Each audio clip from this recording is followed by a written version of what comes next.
Gustav Ludwig Gerts 1887-yil 22-iyul kuni Gamburgda tavallud topgan. U Myunxen va Berlin universitetlarida o'qigan. 1954-yildan Leipzigdagi fizika instituti direktori. Ilmiy ishlari spektroskopiyaga oid bo'lgan.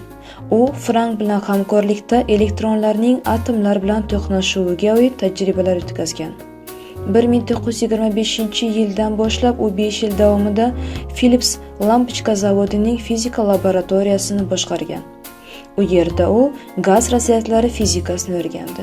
Keyinchalik Gerts Halle va Berlinda fizika professori lavozimida ishlab keldi.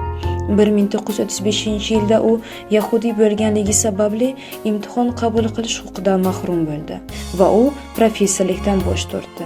Garchi u professor lavozimida qolgan bo'lsa-da, Gerts bunday yarim professorlikdan ko'ra sanoatda tadqiqotchilikni afzal ko'rdi. 1935-yilda kompaniya u uchun maxsus ikkinchi laboratoriyani yaratdi. 1945-yil aprel oyida Suxumida Gerts yadro dasturi doirasida Beriya rahbarligida nemis mutaxassislaridan iborat tadqiqot laboratoriyasini boshqardi.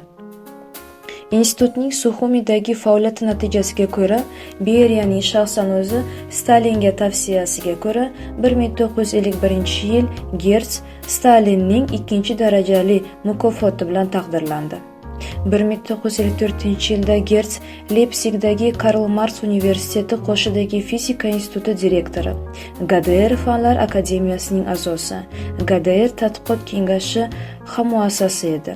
SSSR Fanlar akademiyasining xorijiy a'zosi.